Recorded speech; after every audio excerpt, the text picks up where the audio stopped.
One of the themes when we started thinking about what are the best types of content to bring to the summit to all the attendees, whether they have been in the industry for years or are brand new, and ransomware kept popping up.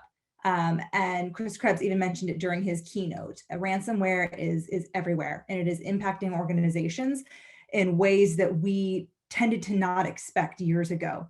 And so we are very fortunate today to have Eric and Sergei from CrowdStrike here to talk to us about some of the new techniques and some of the new methods that different groups are using in their ransomware campaigns, and different ways that we can, hopefully, as CTI analysts, we can address those. Hey, folks. So, there we go. Hi, folks. So welcome to our talk. We're going to be talking about a new sort of threat emerging from the targeted ransomware space with a criminal organization who's begun targeting ESXi servers. Eric, if you're on the slides, you want to give me a little intro slide? Hi, I'm Eric. Like Sergei, I also specialize in eCrime. Besides eCrime, I'm really passionate about applications for machine learning in threat intelligence. Before CrowdStrike, I worked at Deloitte and the US Department of State. So here's our agenda for today. We'll start off by introducing SPRITE SPIDER, who they are, where they came from. Sergei's going to talk a little bit about their current tool suite, and then we'll talk about their operational tradecraft, how they go from initial access all the way to exfiltrating data and deploying ransomware across their victim environments. And then we'll talk specifically about their ESXi ransomware attacks. So the latest wrinkle in their TTPs. And then we'll conclude by discussing lessons learned from SPRITE SPIDER for CTI teams and the security community generally. All right, so SPRITE SPIDER is an organization. If we go to the next slide, I think the best way, back one, there we go. So I think the best way to talk about them is to talk about their history, how they evolved, and how we sort of began identifying them as one organization rather than a set of separate tools. So back in 2015, there was a banking Trojan called Shifu. It was kind of notable for the time because it had some pretty advanced features. It actually had its own internal antivirus. And so when they would infect a host, they would actually search the host for other Trojans and remove them so that they were the only Trojan on the host, which is pretty interesting. They had some pretty advanced anti-analysis techniques. They had a way to hide their API calls in Windows, which we'll talk about in a second. It becomes interesting when we talk about the other tooling that they have. And also they were targeting Russian banks. And at the time, a lot of these banking Trojans were actually being operated by cyber criminals coming out of the Russian area of the world. And so they tended not to target Russian banks. So it was kind of notable that these guys actually did that. So at the time, there was nobody really attributed to operating Shifu. It was just a Trojan that was out there. People noticed it, were watching it. If we fast forward to 2017, in some malware repositories, we started to see a loader popping up. And it was notable because some of the encryption algorithms in the loader were actually the same as the ones that had been used in Shifu. So there's this custom RC4 encryption algorithm that was used in both. And also the build artifacts in Shifu, sometimes there would be a build artifact with a path to a program database. And that actually, the path showed up in the loader as well. So it indicated that the loader and Shifu had been built on the same host, which was interesting, linking the two together. Now, if we fast forward a little bit to 2018, there actually was late 2018, early 2019. There's this remote access Trojan called Pixy, or dubbed Pixy, which was a Python tool, a very advanced tool. I'm going to talk about some of the capabilities in a minute. And it also had some links to VATET and Shifu in the way that it was deployed. So it actually, the loader for it used the same API hiding technique that was used in Shifu. So there was a code overlap there. And this is a unique technique. There was no other malware binaries using this. So there's a strong link there. And also the loader had a similar build artifact path as VATET and Shifu. So there's a strong link. And then in later 2019, we started to see what was at the time called Defray 777, which is a ransomware used in targeted ransomware operations. And the way that it was actually deployed using a multi-stage deployment method with which involved both VATET and Pixie. So all three of those would be on the same, operated during the same intrusion. So that kind of linked those together. And it was around that time that we, ourselves as analysts began to realize, hey, there's a link between all of these. So we started dug in near the end of the presentation. Eric's going to talk a little bit more about the links between these, but basically we realized that there's one group who has been operating all of these tools for all these years. And from 2015 up until around 2019, they were pretty much flying under the radar, and nobody really realized that this group was operational or had even dubbed it a name. So we dubbed them SPRITE SPIDER, and they now are very active in targeted ransomware. So they're basically doing targeted ransomware operations where they will ransom a company for a large amount of money with like hands-on keyboard type activity during the initial stage of the compromise. Later in 2020, they released a Linux version of their Defray ransomware, and they specifically began targeting ESXi hosts, which is very interesting, definitely a change in this in the targeted ransomware space. So that's kind of an overview of this actor, how we sort of group these tools together under one adversary and how they kind of got started. So if we go to the next slide, we'll talk a little bit more about their specific tooling. So VATET is very interesting in that it's so simple that it kind of was flying under the radar, like I said, for a while. So what it is it's a loader. It's about 10 lines of code. And its only purpose is to load an encrypted file, either from a remote share or from a local host, decrypt that file, and then launch whatever executable code is in that file in memory and launch it. So it's a simple like decryption and launcher type loader. Those 10 lines of code, the way that they're deployed is SPRITE SPIDER will find open source projects on GitHub, and they'll insert their code as a backdoor and then compile the project. So if you don't look at the project very closely, it looks benign. They've used things like Notepad++. So if you look at that binary, it looks like Notepad++. It even has functionality where you can go and open Notepad++. But in the background, it loads their encrypted second stage. The other thing that's interesting about VATET is that it's the only tool that SPRITE SPIDER likes to write to disk. So after VATET, they try to do in-memory only deployment for the rest of their tools, which makes it hard as a analyst to track them, especially for doing instant response after the fact, because the only thing resident on disk is VATET. So VATET is used to deploy their second stage, which is either CrowdStrike Beacon, which I'm sure most of you are familiar with, or their custom Pixyrat tool. So we go to the next slide, we'll talk about Pixyrat. So Pixyrat is a custom remote access Trojan that SPRITE SPIDER developed. It's basically a custom Python interpreter. And the reason why they've done this is because by making this custom interpreter, it's not possible to just use a standard Python library to decompile their compiled Python and read it. So this is like an anti-analysis feature. You have to reverse engineer their interpreter first before you can actually analyze their code. So it's pretty sophisticated. It has many modules. It's configurable. So they have different modules that they customize for different deployments. Initially, when they were operating it, they were targeting banking credentials. They would deploy web inject modules where they would try and steal credentials. Later on, as they got into targeted ransomware, they began to change the configuration, and they would just use it for things like credential theft, internal pivoting, lateral movement, that sort of stuff. So they had things like host reconnaissance, file or port scanning, credential theft modules like that. And it being fully modular, of course, they can deploy it in whatever configuration they want. Very interesting tool, almost always deployed only in memory, so nothing resident on disk. Next slide. So the ransomware that they use is, well, it was dubbed Defray 777 when it was first identified. This was just a name given to it by the security industry. Later on, a few builds of it were recovered that had an internal name hard-coded in the binary. And we were able to see that the actual internal name of it was just ransom.exx. So instead of .exe, they would use .exx. Interestingly, this was actually the same naming convention used in early builds of Shifu.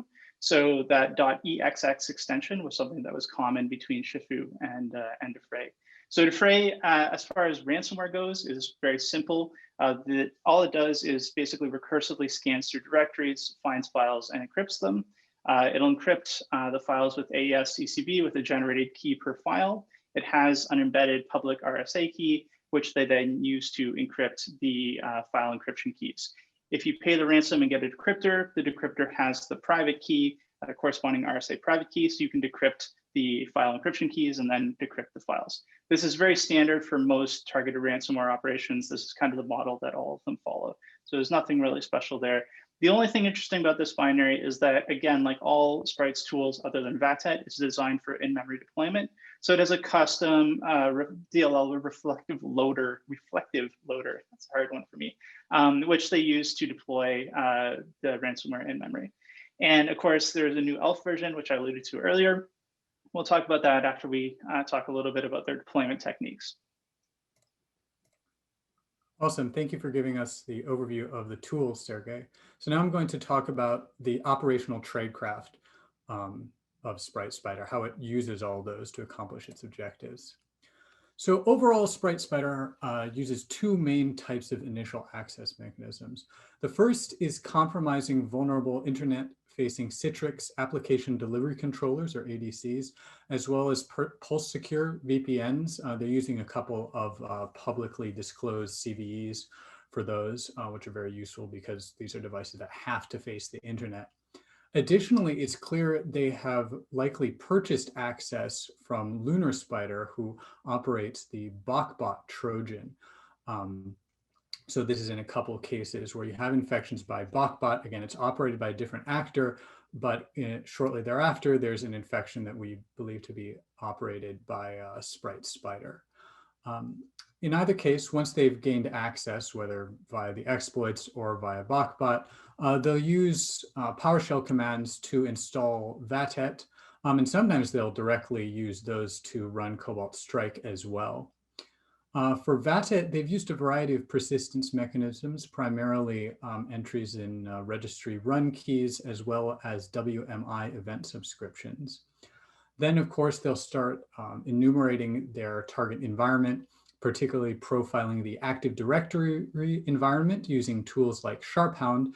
They'll also harvest credentials using Mimikatz, as well as a built-in module in Pixie, which is based on Lasagna. So the goal there, of course, is to get credentials, which they can use to move laterally.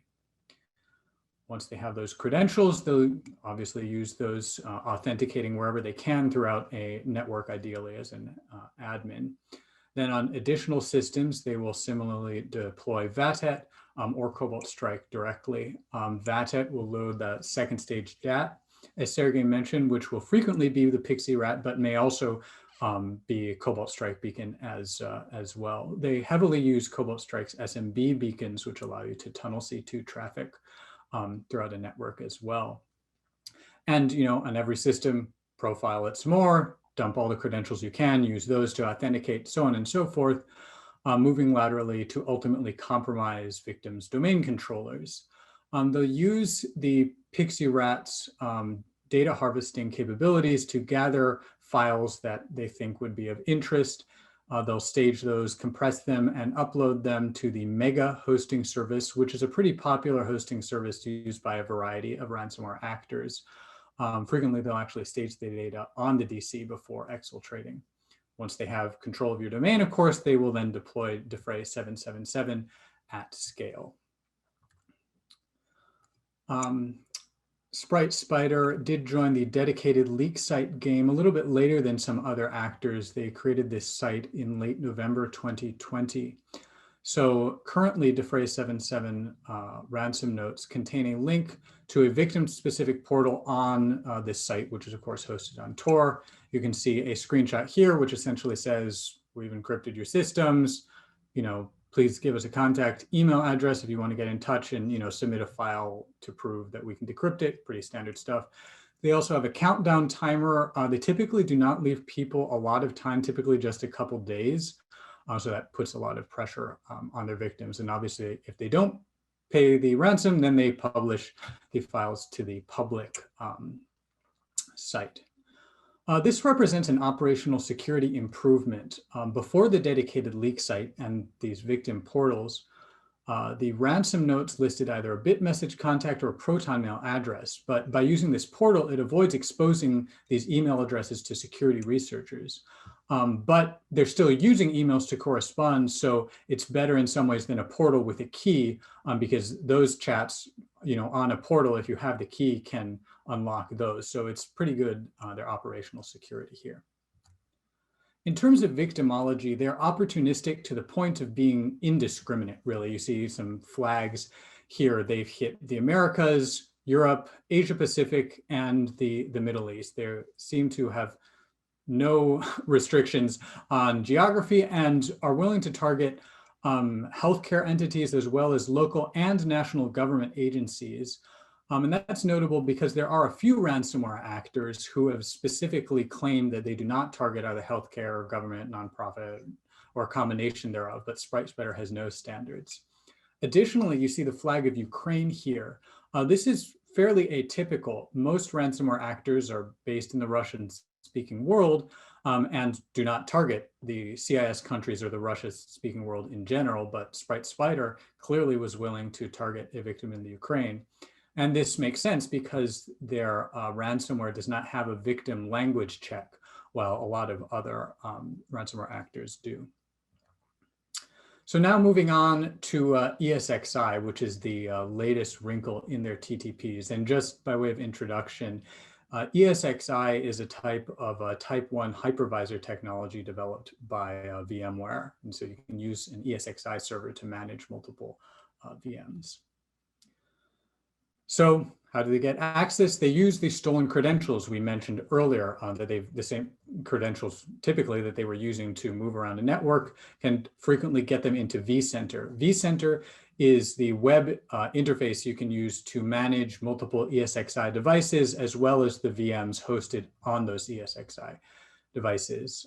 They log in, they enable SSH. Sometimes for persistence, they'll change the SSH keys or the root password. They will then log in over SSH.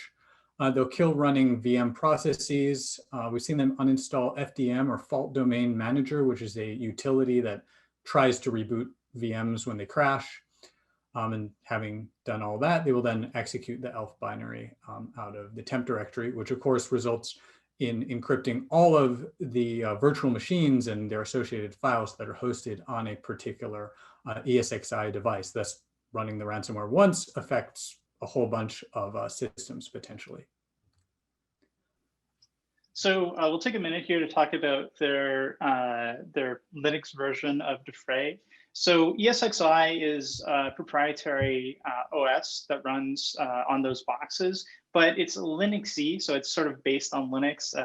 Don't shoot me if you disagree, but basically the way it works is you can compile binary on a Linux system and get it to run on ESXi, and that's what Sprite Spider has done. So they've built a ELF binary, a Linux binary, version of their Defray 7.7 ransomware. They've kind of stripped out any of the complicated Windowsy stuff, and all it is, all that remains for the Linux version is just a simple encryption tool. So you pass it a directory, it'll recursively find all the files in the directory and encrypt them. They use the same encryption method that they use in the Windows version. So they have AES-256 file encryption, an embedded RSA public key, which they then use to encrypt the file encryption keys. Again, if you pay, you get the private key to decrypt your files. Very, very simple. What's kind of interesting about this is the ransomware itself is not all that complicated. Like I said, it's a simple encryption tool, but all the stages that lead up to this are what we think is important when tracking Sprite Spider. So though the ransomware itself is not very interesting and not very complicated, the stages that it takes to actually deploy them, as Eric was describing, are quite complex and involved.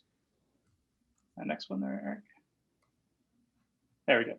So when we first identified this, we first saw Sprite Spider targeting ESXi in July of 2020.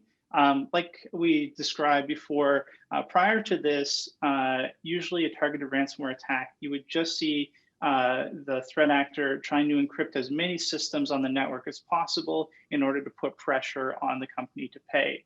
With this new tactic, they would deploy their ransomware on a few ESXi servers. And given the nature of sort of modern IT, a lot of it is virtualized for large organizations. They're able to encrypt huge amounts of IT infrastructure by targeting just a few ESXi servers. So they didn't need to deploy their ransomware throughout the entire organization. They just targeted a few servers and the impact was the same.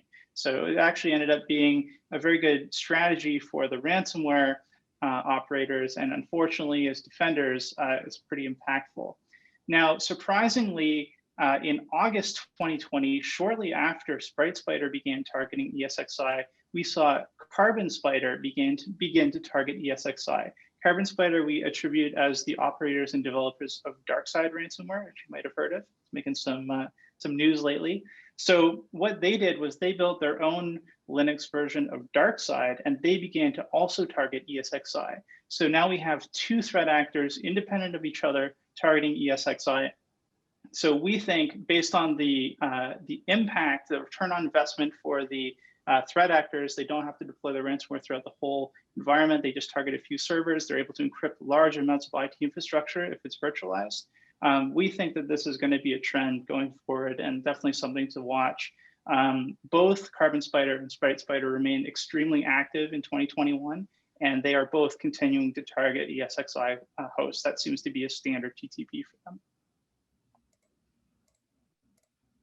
All right. Want to conclude with some lessons for the community from SPRITE SPIDER. So one of them is that SPRITE SPIDER, as you can see, has evolved from using banking Trojan to conducting large-scale ransomware attacks. And this is really emblematic of a larger trend throughout the eCrime ecosystem, where some of the premier eCrime adversaries have largely shifted their operations away from mass banking fraud to these targeted ransomware operations. And in so doing, in many cases, they've either entirely abandoned or seriously overhauled malware that was primarily, at its inception, a banking Trojan, to use them more as downloaders or initial access tools once they gain a foothold in a target network. And we've listed a couple examples here. Wizard Spider, of course, uses TrickBot as their initial access tool to deploy the Ryuk or Conti ransomwares. Indrix Spider with Dridex leading to BitPaymer and now Wasted Locker, and of course Carbon Spider we mentioned. They use their own DarkSide malware. Before that, we believe they used the REvil ransomware as a service before deciding to fully commit to building their own ransomware. Another takeaway I really want to emphasize, especially for those of you who are directly interfacing with CISOs and the C-suite generally, is that infections by so-called commodity tools, Trojans and downloaders can lead to major ransomware attacks. We see this here with multiple cases of BotBot infections leading to SPRITE SPIDER operations, but this is a trend throughout the eCrime ecosystem. I would hope most of us are familiar with the relationship between Emotet and TrickBot.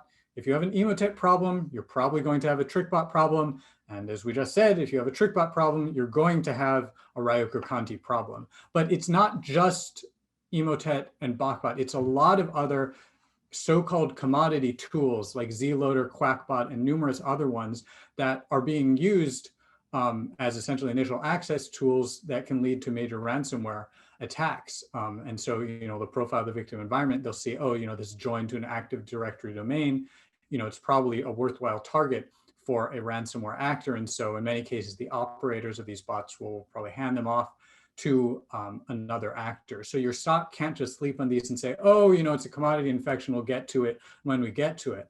I mean, in most of these SPRITE SPIDER BotBot incidents, less than an hour elapsed from the initial BotBot infection to hands-on keyboard. So if you can't detect, respond, and remediate within an hour, there's no way that you're going to be able to catch up. So you have to treat those as potentially serious infections, even if they are so-called commodity tools. So just following on from that, I want to talk a little bit about the delivery phase that's being used by almost all of these targeted ransomware groups. And it's really nicely illustrated by SPRITE SPIDER and the TTPs that Eric was talking about earlier. So as you guys saw, there is a sort of a method that happens, or if you guys remember back in your early threat intelligence days, a kill chain. I don't know if you guys still use that terminology, but there is a sort of kill chain that that can be modeled for these threat actors. And like I said, a lot of targeted ransomware actors do this. So what you have is you have your initial access, you have your credential harvesting, pivoting, lateral movement, attempts to gain access to the domain controller. Once the domain controller is accessed, then full network access is granted and they can carry out their objectives. Now, again, for those of you who have been in this industry for a while and remember when everyone was very focused on APT style threats, this might sound familiar. It's actually almost identical to the same kill chain that we were dealing with 10 years ago with the APT. So these are the same steps that are being taken, just the objective at the end is different.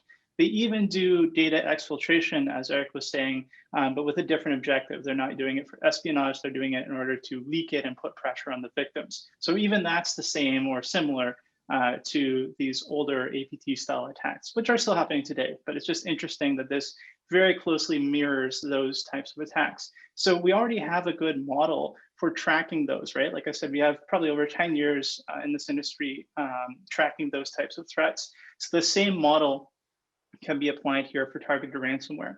And something that we learned from those attacks was that you shouldn't always be focused on that final stage. There is 80% of the intrusion happening before that final objective is reached. And as I mentioned earlier, when we we're talking about the tooling for Sprite Spider, the only thing that's really touching disk is their VATET loader. So for us, as we're trying to track them, that's a good thing to be tracking because you're actually going to find those artifacts, even if memory's erased or systems have been rebooted, you can still find those old artifacts.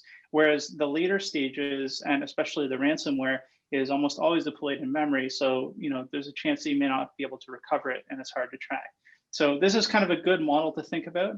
And I always like to say, from a defender's perspective, if you can red team it, you can ransom it. So if you guys are doing red teaming actively or helping with that, assisting with red teaming, the same steps that are done there are actually being done by these ransomware threat actors. Next slide. So another takeaway here is a real shift, we think, in the way that ransomware is being deployed. So this targeting of hypervisors, targeting of ESXi, like the core that's hosting your virtualized infrastructure for an organization, is a real shift in the game, basically. So we think that probably applying the same threat models that you would apply to your domain controller, to your hypervisor controllers like vCenter access or ESXi access, we think those same threat models should apply. So you should be looking to protect your virtualized administration or your virtualized containers the same way that you're looking to protect your Active Directory, simply because the impact is the same for these guys. If they get access to your AD, they're able to deploy ransomware out to all the hosts. If they get access to your ESXi host, they deploy ransomware there, same effect, right? They're able to ransom or to encrypt everything that's running on the ESXi. So we think this is kind of a shift in the way that you're doing your threat modeling and also the way that you're tracking who has access permissions to what. We think that definitely sort of raising the profile of access to your virtualized infrastructure is important. Back to you, Eric. Awesome. And then I'd like to conclude by emphasizing how critical it is to collaborate with your incident responders and threat hunters, as our colleagues from Target highlighted earlier today. In case it's not obvious from this presentation, Sprite Spider is pretty hard to track. They don't have their own unique initial access malware like a TrickBot where you can say, we're seeing this spam wave, it's dropping the second stage tool. No, they're coming in by BotBot or various other CVEs or probably other methods as well. Additionally, a lot of the time there is going to be C2 from internal hosts to other internal hosts. So VATET will frequently load its second stage payload from a separate machine in your network. So that second stage DAT won't be on the same system as the loader. Additionally, as I mentioned, they heavily use CrowdStrike SMB beacons, which of course can essentially proxy traffic over SMB to internal hosts. And compounding that, most of the time, the Pixyrat is also configured to use an internal IP address as its C2 server. So the end result of this is that probably most of the hosts that Sprite Spider is on and is controlling aren't going to be beaconing directly back to their C2 infrastructure. They're going to be beaconing to an internal host, and then they'll be proxying out that C2 traffic. So it's a lot harder to hunt for them if you're heavily reliant on network telemetry. Additionally, as Sergei highlighted, most of their malware isn't going to be written directly to disk. So it's not always going to be available when you're doing your forensics. So the way to combat this is to continually share information, help your incident responders and threat hunters understand how Sprite Spider works across that whole kill chain, and help them understand what information you need to connect the dots, right? Help them understand you might have to ask IR, we need you to pull this DAT from another computer, not the initial infected system you might have discovered, so that then you can decrypt it and so on and so forth. But beyond this, it's really important for security teams not to get wrapped around the axle on, is my endpoint security software detecting or preventing this particular malware?